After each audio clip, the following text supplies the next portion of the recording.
7 বছর ধরে দলের ভারপ্রাপ্ত চেয়ারম্যানের দায়িত্ব পালন করছেন। ফ্যাসিবাদী সরকারের বিরুদ্ধে দলের আন্দোলন সংগ্রামে নেতৃত্ব দিয়েছেন।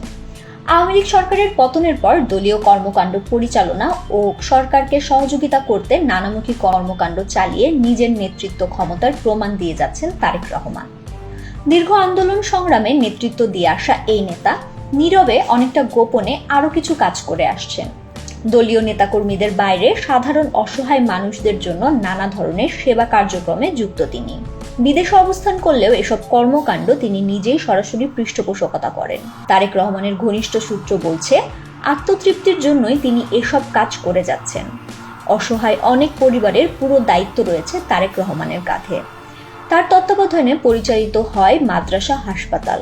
নিজ উদ্যোগেই এগুলোর খরচ বহন করছেন। প্রথমে বৃদ্ধ এবং এতিম এমন 25টি পরিবারের দায়িত্ব নেন তারেক রহমান। পর্যায়ক্রমে এই সংখ্যা 1300 ছাড়িয়েছে। এছাড়া তারেক রহমানের দায়িত্ব নেওয়া শিক্ষার্থীদের 14 জনের মতো চিকিৎসক এখন দায়িত্ব পালন করছেন। চিকিৎসা বিদ্যায় পড়ছেন আরও কয়েকজন।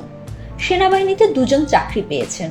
5ম শ্রেণী থেকে শুরু করে এই 2 জনের লেখাপড়ার সমস্ত খরচ বহন করেছেন তারেক রহমান। তারেক রহমান দায়িত্ব নিয়েছেন এমন 7 থেকে 8 জন প্রকৌশলী হয়েছেন।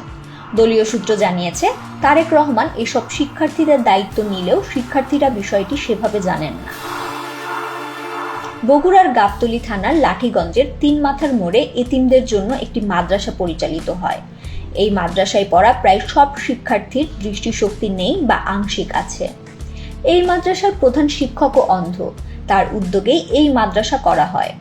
বগুড়ার এই এতিমখানার মতো সারা দেশে আরও 5টি এতিমখানার দায়িত্ব নিয়েছেন বিএনপির ভারপ্রাপ্ত চেয়ারম্যান।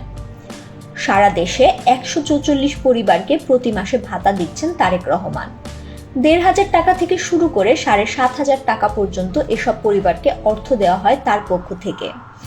অসহায় পরিবারকে নিজের উদ্যোগে 5টি ঘর নির্মাণ করে দিয়েছে বিভিন্ন এলাকায়।